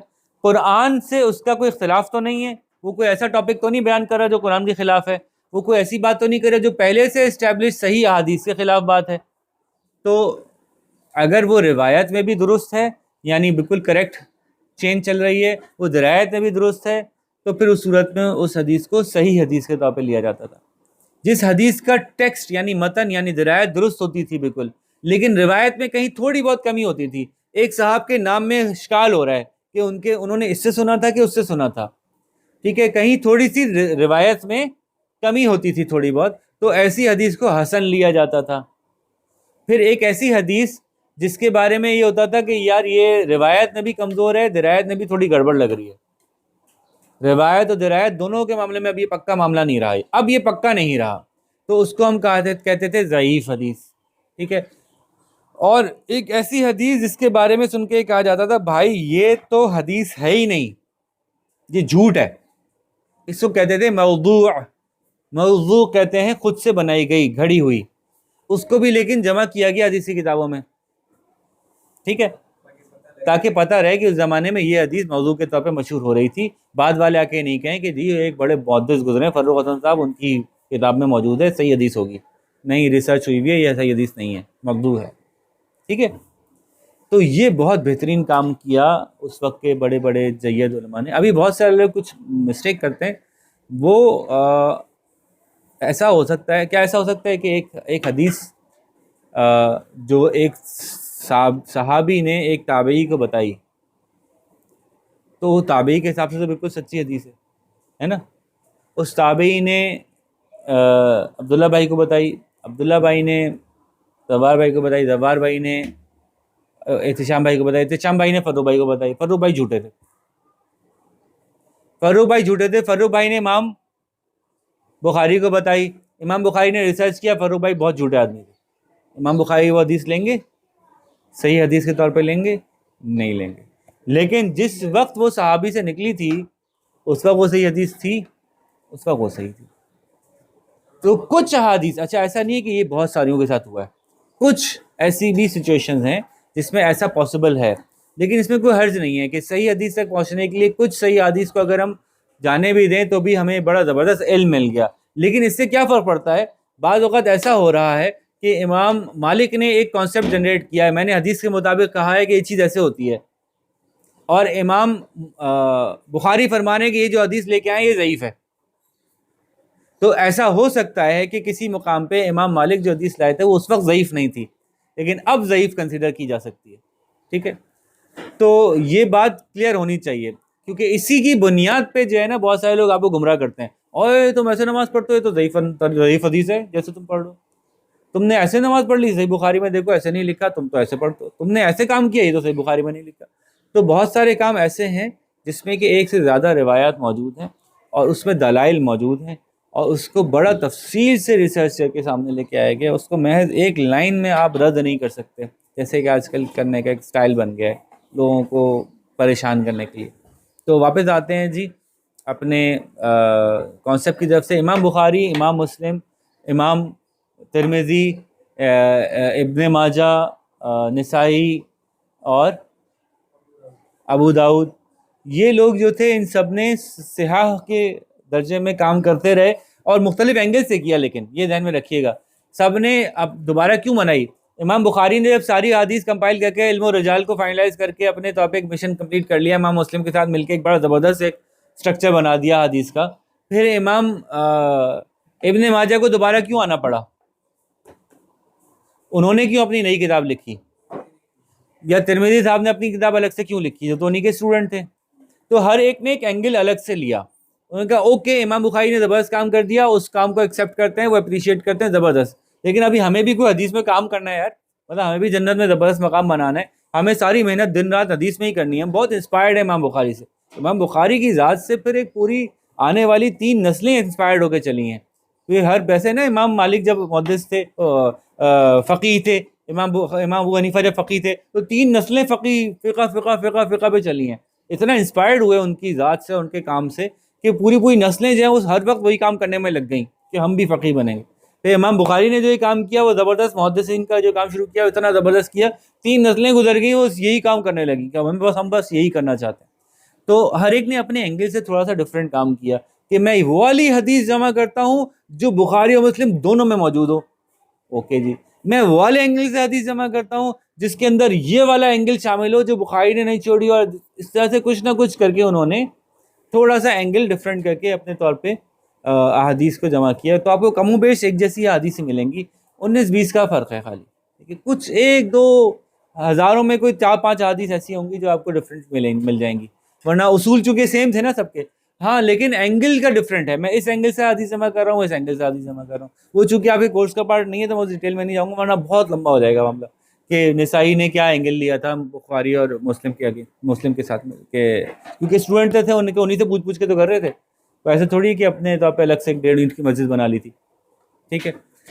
تو یہاں حدیث کا علم اینڈ پہ پہنچتا ہے، ہم نے پورا آپ کے سامنے بیٹھ کے جو ہے وہ جرنی ٹریول کر لیا، وہ جو سفر کرنا ہے چکروانا آپ کو چاہتے تھے کہ how did the compilation of hadith take place from the period of the prophet till the golden period of the hadith collection, محدثین، ٹھیک ہے۔ محدثین نے جو کتابیں جمع کی یہ ساری کتابیں کیا کہلائیں گی؟ مصنف کہلائیں گی، اور مصنف کیوں کہلائیں گی؟ کیونکہ ایک صاحب نے لکھی، ٹاپک وائز کلیکٹ کی، ایک صاحب نے لکھی مختلف روایتوں کی حدیث ایک کتاب میں جمع کر کے ٹاپک وائز کلیکٹ کر لی، مصنف ہو گئی، اور ان میں سے پیچھے گزرے بیچ کا دور ایسا گزرا تھا جب مسند پہ زیادہ کام ہو رہا تھا، کیونکہ Musnad is a very good book for researchers, تو مسند کا کام بیچ میں ہو رہا تھا۔ اس سے پیچھے جاتے ہیں پھر مصنف نظر آتی ہیں آپ کو امام مالک کی، اس سے اور پیچھے جاتے ہیں پھر آپ کو مسند نظر آتی ہیں جب جو صحابہ نے اپنی اپنی کلیکٹ کی تھی، تو یہ 2 دفعہ دور آیا، پہلے مسند پھر مصنف پھر مسند پھر مصنف، ٹھیک ہے۔ اور اس کے بعد تو مطلب جیسے میں نے کہا نا جب محدثین کا گولڈن پیریڈ آیا پھر تو صرف حدیث پہ کام کرنے والوں کا تو ماشاءاللہ ڈھیر موجود ہے جو صرف حدیث پہ کام کرتے تھے، جیسے کہ اس سے پہلے ایک 3 جنریشن ایسی گزری ہیں جو صرف فقہ پہ کام کرتے تھے، اس کے بعد 3 جنریشن ایسی گزری جو صرف حدیث پہ کام کرتے تھے، اس کے بعد لوگوں نے کہا کہ اب ہمیں ضرورت نہیں ہے، 3 جنریشن فقہ کی، 3 جنریشن محدثین کی گزرنے کے بعد لوگوں نے کہا اب ضرورت نہیں ہے آپ کے مزید کمنٹری کرنے کی۔ کیوں ضرورت نہیں ہے؟ کیونکہ وہ جو گولڈن ٹائم تھا جس وقت وہ صاحب جا کے ریسرچ کر سکتے تھے اس شخص کے بارے میں جس نے کہا تھا کہ میں نے حدیث بیان کی، اب آپ اس دور میں نہیں رہ رہے، آپ کا تو ان تمام لوگوں کا انتقال ہو چکا ہے، جن لوگوں کے بارے میں ریسرچ کرنی ہے ان سب کا انتقال، اب آپ کو ٹرسٹ کرنا پڑے گا اس شخص کے اوپر جس نے ان لوگوں کے اوپر ریسرچ کر چکا ہے، وہ جو اسماء اور رجال کی کتاب جس نے بنا لی ہے اس کتاب سے ہی کمنٹری کریں گے۔ اب آپ جا کے نہیں پوچھ سکتے کہ جی تمہارے دادا کہیں، جاؤ ملاؤ مجھے میں دیکھتا ہوں تمہارے دادا، اب آپ نہیں، اس بندے تک بھی نہیں جا سکتے۔ آپ امام بخاری نے جس بندے سے سن کے حدیث لکھی اب وہ بندہ بھی مر چکا ہے، 3 جنریشن گزر گئی امام بخاری کے بعد، تو اب جو حدیث کی کلیکشنز کمپائلڈ ہیں اس کے اوپر جو آپ کمنٹری کر رہے ہیں وہ صرف اس کتاب پہ ہی کمنٹری کر رہے ہیں جو کہ علم الرجال کی کتاب ہے، اب آپ اپنی علم الرجال نہیں بنا سکتے، اس لیے یہ جو محدثین کا ایرا ہے وہاں پہ ختم ہو جاتا ہے، ورنہ تو ہے نا چلتا چلا جائے اور لوگ بھی نئی حدیثی کتاب بنائیں اور لوگ بھی بنائیں، اب نہیں بنا سکتے، اب ہم نہیں بنا سکتے وہ ریسرچ، اب ہم اس طرح سے نہیں کر سکتے کیونکہ ان لوگوں سے مل کر ان لوگوں کے کریکٹر کے بارے میں جو بات کرنی تھی وہ وہی کر سکتے تھے. الحمدللہ گولڈن ٹائم پہ انہوں نے وہ کر لی. تو اس کے بعد اب آج ہم جو بھی بات کرتے ہیں اس لیے ہم پرانی بات کرتے ہیں. آپ سنتے ہوں گے نا کہ جی ہم فلانی کتاب سے ریفرنس لا رہے ہیں. تو پرانی کتاب سے کیوں ریفرنس لائیں گے؟ کیونکہ وہاں پہ وہ علم کمپلیٹ ہو گیا تھا. اس کے بعد اب دوبارہ سے اس پہ کام کرنے کی نہ ضرورت ہے نہ لاجک ہے. تو اس لیے ہم لے کے آتے ہیں جی یہ بخاری کی حدیث ہے, یہ مسلم کی حدیث ہے, یہ امام ابو حنیفہ کا اس کے اوپر فتویٰ ہے, یہ امام مالک کا ہے, امام شافعی کا ہے. تو ہم پیچھے اس لیے جاتے ہیں کیونکہ وہاں پہ وہ علم کمپلیٹ ہو گیا, دوبارہ سے اس پہ کام کرنا فضول ہے, ضرورت نہیں ہے اس کی. ٹھیک ہے, تو یہ ہمارا ایک کمپلیٹ اسٹرکچر آف حدیث ہے. اب میں واپس جاتا ہوں اور اپنے اس سوال کی طرف جاتا ہوں جو یہاں پہ موجود تھا. سوال تھا history of the compilation of حدیث. تو یہ ہمارا ہو گیا. ارلیسٹ کلیکشن کیا تھے ہم نے بات کر لی. ٹھیک ہے, ارلیسٹ کلیکشن صحابہ کے کلیکشن تھے, اس کے بعد امام مالک امام ابو حنیفہ کے کلیکشنس تھے. اس میں اور بھی نام ہے, آپ بک سے دیکھ لیجیے گا, کیونکہ میں وہ دینا چاہتا ہوں جو آپ کی بک میں موجود ہو. میں اپنی طرف سے کوئی نئے بتا دوں اور پھر آپ کو پرابلم کریں گے, تو وہی اٹھائیے گا جو بک میں ہوں, یعنی جو کورس میں ہوں. پھر مسند و مصنف کا کیا فرق ہے میں نے بتا دیا. مین کمپائلرز اور ان کی کیا ایکٹیویٹیز تھیں, وہ کیا کام کیا کرتے تھے. ٹھیک ہے, جو محدثین تھے وہ ہر بندہ اپنے میں ایکسٹریم پہ پہنچا ہوتا تھا. جو مفسرین تھے, جو قرآن کی تفسیر لکھنے والے تھے, وہ تفسیر پتہ ہے کیسے لکھتے تھے؟ ایسے لکھتے تھے کہ وہ قرآن کو اپنی جگہ سے نہیں لاتے تھے. مطلب اگر ان کو حاشیہ اس سائڈ پہ لکھنا ہے, قرآن کی سائڈ پہ قرآن یوں چل رہا ہے اور ان کو حاشیہ ایسے لکھنا ہے, تو وہ خود گھومتے تھے, قرآن کو نہیں گھماتے تھے. یہ ادب کا لیول تھا ان کا. وہ ہر دفعہ ہر آیت کی تفسیر لکھنے سے پہلے وضو کر کے پہلے 2 رکعت نماز پڑھتے تھے, پھر اپنا قلم اٹھاتے تھے. یہی محدثین کا عمل تھا. اتنا زیادہ ادب تھا حدیث کے ساتھ, اتنا زیادہ ادب تھا کہ وہ پوری لائف جو ساتھ تو لگی. ایک ایک حدیث کے اوپر انہیں اتنی نمازیں پڑھتے تھے پہلے, اس کے ساتھ اس کو اتنا تعظیم دے دیا کرتے تھے, اس کے بعد کوئی لفظ منہ سے نکالا کرتے تھے یا قلم سے لکھا کرتے تھے. ٹھیک ہے جی, تو یہ بات ہو گئی. ان کی ایکٹیویٹیز کیا تھیں, کس طرح سے انہوں نے حدیث کمپائل کی, یہ بات ہو گئی. حدیث کمپائلیشن کے اصول کیا تھے میں نے بتا دیا.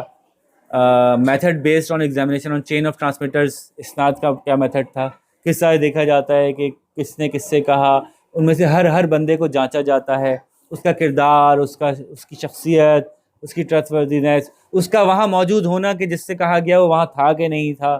یہ ساری باتیں اس پہ کمنٹ, اور بڑا کھل کے بولتے ہیں نا, مطلب ایسی آپ علم الرجال کی کتاب پڑھیں, وہ جھوٹا اس نے فلانے سے ادھار لیا تھا واپس نہیں کیا.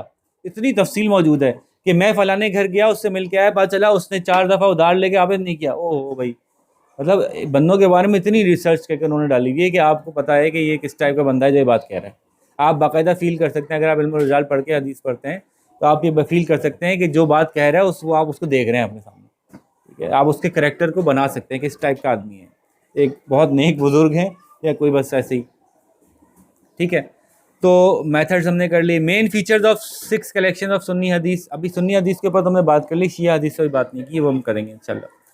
پھر دا مین فیچرز آف, اچھا یہ ہو گئی. Major themes of hadith contain in both in these passages. یہ میں نے کہا تھا یہ آپ کو کرنا پڑے گا کہ جو میجر حدیث 20 انہوں نے بتائی ہیں, ان کے تھیمز آپ کو کلیئر ہوں اور اس کے بارے میں آپ جو ہے وہ اپنا کمنٹ دے سکیں کہ ہماری زندگی میں اس کی کیا اپلیکیشن ہے. یہ ہم پہلے تیار کر چکے ہیں.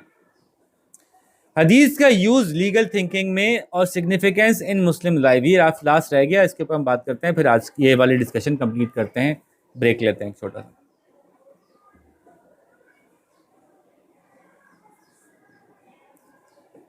جی بھائی, تو مسلمانوں کی زندگی میں حدیث کی کیا حیثیت ہے؟ جلدی بولتے جائیں. اب آپ لوگ جس کو تھوڑی نیند آ رہی ہے وہ زیادہ بولے. بھائی مسلمانوں کی زندگی میں حدیث کی کیا حیثیت ہے؟ بھائی یہ نیند کیوں آتی ہے اسلامک کے کلاس میں؟ نیند کیوں آتی ہے انسان کو کسی بھی کلاس میں؟ جب انسان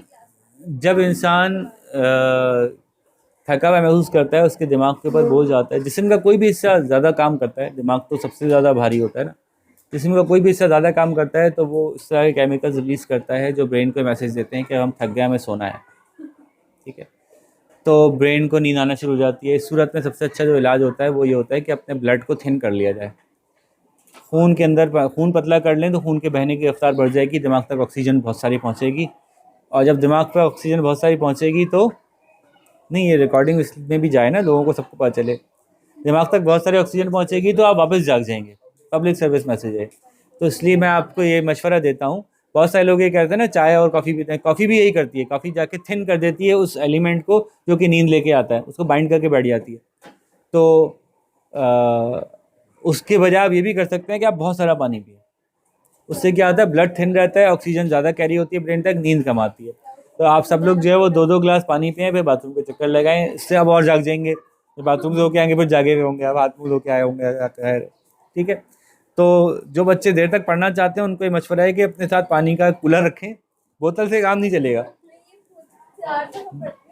ٹھیک ہے, اور کڈنیز کے لیے ویسے ہی بہت اچھا ہے پانی زیادہ پینا. تو اچھا جی, تو ہم بات کر رہے تھے حدیث کی اہمیت مسلمان کی زندگی میں, عام مسلمان کی زندگی میں حدیث کا کیا رول ہے, کیا کردار ہے.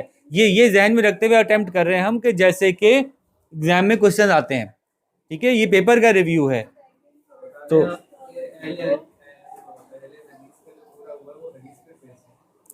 اب وہ تو ایک الگ بات ہے, اہل حدیث اور اہل رائے کی جنگ, ابھی ہم اس پہ نہیں جا رہے. پہلا ہے second source of Islamic law ہے. ٹھیک ہے, اب وہ ساری باتیں آ گئیں. ابھی تو امپورٹنس پہ اگر بات کریں گے تو وہی ساری باتیں آ جائیں گی جو پیچھے ہم قرآن سے حدیث کا لنک بات کر رہے تھے. ٹھیک ہے, تو وہ قرآن کو ایکسپلین کرتا ہے, fills the gap, puts in color into the structure of the building of Islam. ٹھیک ہے, تو یہ ساری بات اس میں آ گئی نا, یہ ساری بات اس میں شامل سمجھیے جو ہم نے پیچھے ڈسکس کر چکے ہیں قرآن والے پیسج کے اندر. اس سے آگے دیکھ رہے ہیں کہ انسان کی زندگی میں اس کا کیا اثر ہے. ٹھیک ہے, تو پوائنٹ نمبر 1 یہ ہے کہ حدیث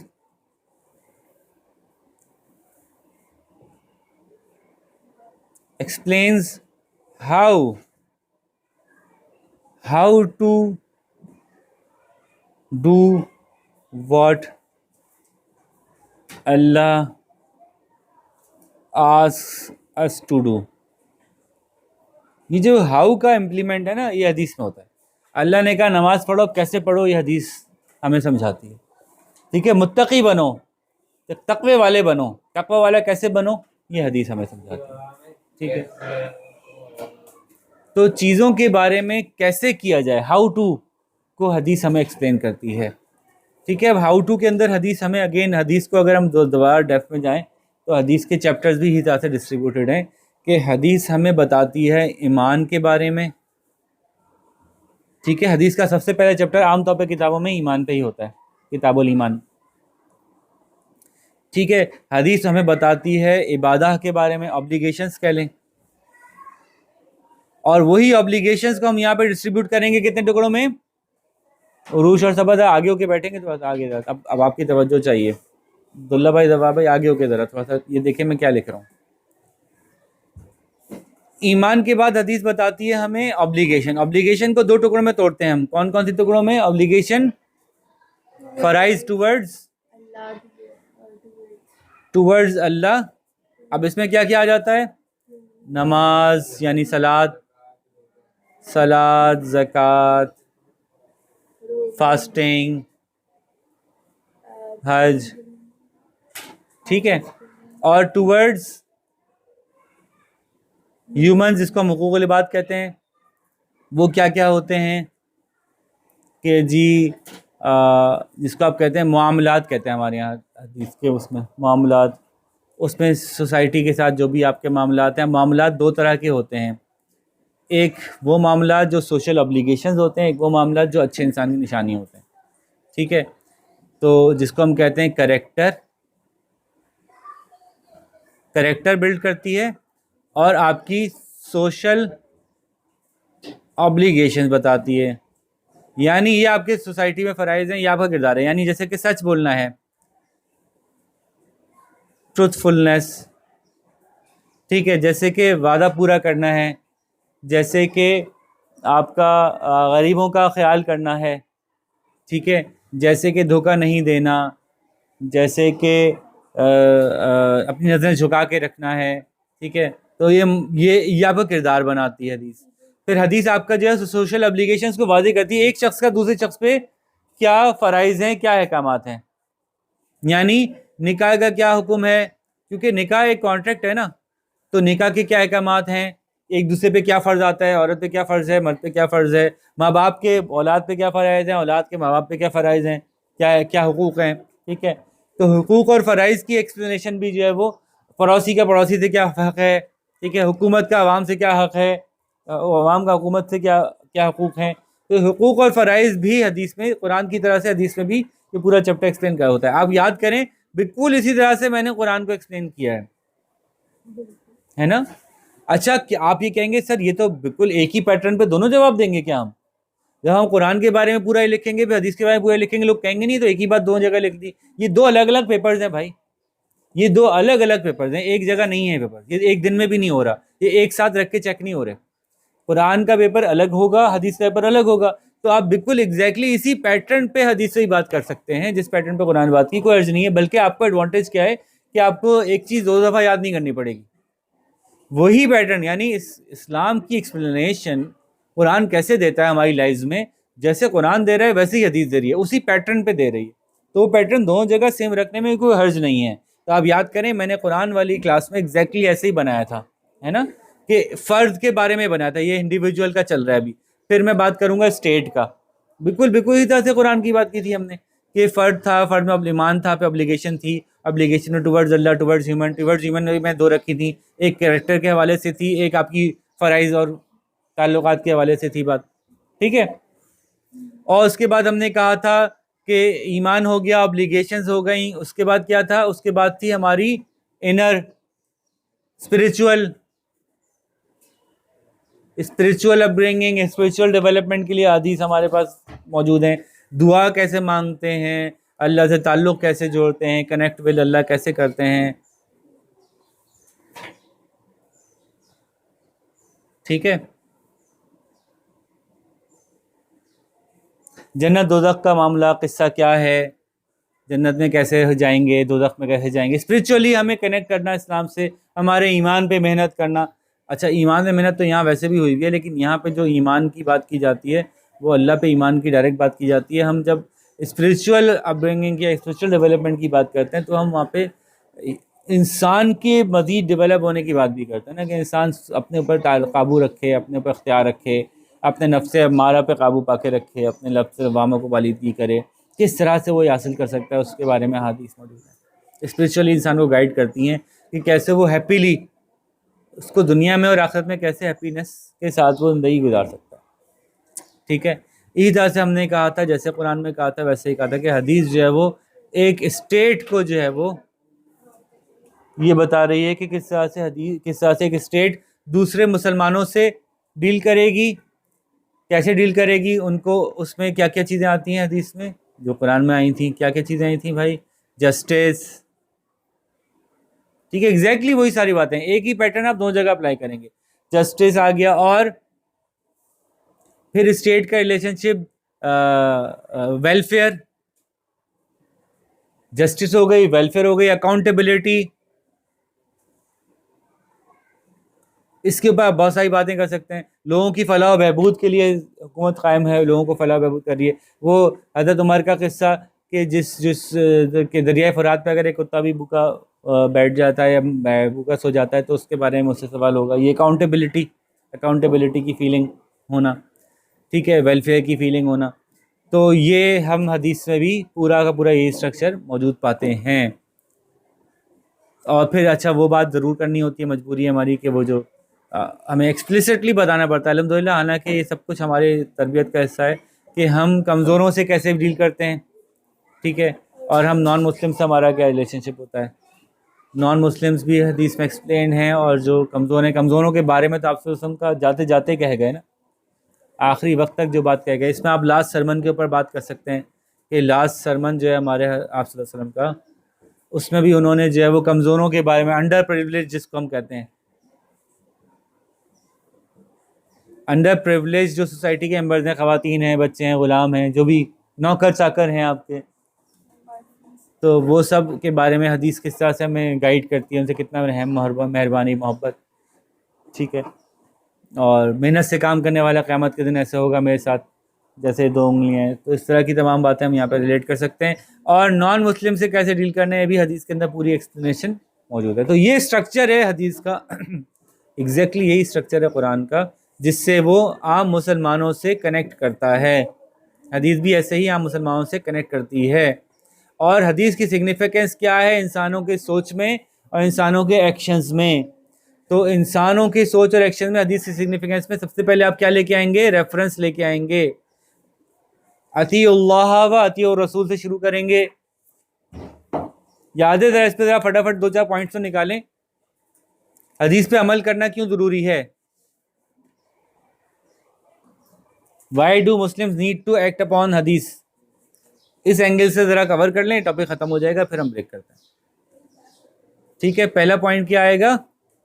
ہمیشہ پہلا پوائنٹ دیں گے ہم اطیع اللہ اینڈ اطیع الرسول. تو یہ قرآن کی آیت ہے, اس کا ریفرنس دیکھ لیجیے گا. whosoever obeys Allah obeys the messenger. whosoever obeys the messenger obeys Allah.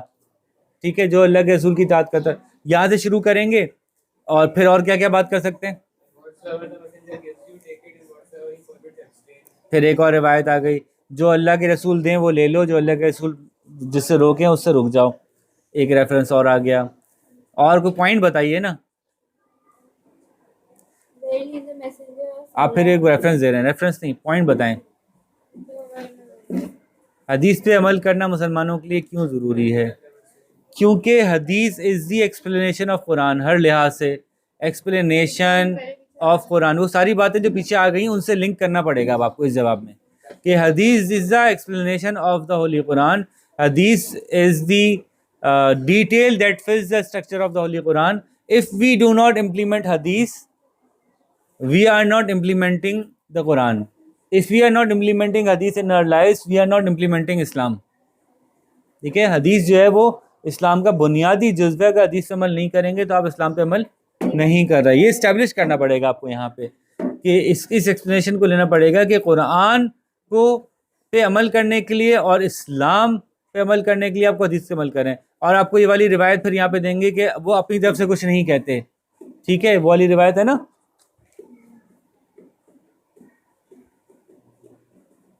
آیت ہے نا, یہ اپنی طرف سے کچھ نہیں کہتے.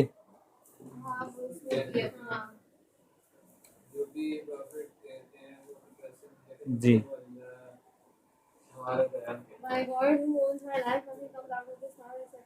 نہیں, یہ والی نہیں, یہ تو حدیث ہے. آیت بھی ہے نا جس میں کہ اللہ تعالیٰ فرما رہے ہیں کہ یہ اپنی طرف سے کچھ نہیں کہتے, یہ جو بھی کہتے ہیں اللہ کی طرف سے ہوتا ہے. ٹھیک ہے, تو یہ ریفرنس یہاں پہ دیا جا سکتا ہے. اور آخر میں اس کو اختتام کر سکتے ہیں آپ اس میں یہ والی باتیں کر کے کہ اسلام پہ امپلیمنٹ کیسے کرنا ہے. ایز اے ہیومن اینگل ہمیں جب تک حدیث نہیں دیکھیں گے ہمیں ملے گا نہیں. حدیث پہ امپلیمنٹ کرنے کا فائدہ یہ بھی ہے کہ حدیث میں ہمیں اس کا ہیومن اینگل مل جاتا ہے. اللہ نے جو بات کی ہے اس پہ انسان کیسے عمل کرے گا وہ حدیث سے پتہ چلے گا ہمیں. تو وہ ہمیں حدیث پہ نہیں عمل کریں گے ہمیں نہیں مل سکے گا. اور آخری بات یہ کہ hadith not only covers the actions of the holy prophet, hadith not only covers the words of the holy prophet, hadith also covers the actions of the sahaba as well. Actions and words of sahaba. تو پھر ہمیں اس میں مزید ڈیٹیلز مل جاتی ہیں اور اس کے اندر مزید تنوع پیدا ہو جاتا ہے. اس کے اندر مزید ایگزامپلز ہمیں مل جاتی ہیں کہ مختلف طرح کے صحابہ تھے, انہوں نے اس پہ کیسے عمل کیا, انہوں نے اس پہ کیسے عمل کیا, انہوں نے اس پہ کیسے عمل کیا. اس سے ہمیں اور آسانی مل جاتی ہے. لوگ کہتے ہیں اسے مشکل ہو گئی, ہم اصل میں تو اس میں آسانی ہو گئی نا, کہ ایسے بھی کر سکتے ہو, ایسے بھی کر سکتے ہو, ایسے بھی کر سکتے ہو, ایسے بھی کر سکتے ہو. اگر میں کہوں بیٹا کھیلنا ہے تو میسی جیسے کھیلنا ہے ورنہ نہیں کھیلنا ہے, تو پھر کوئی کھیلے گا ہی نہیں.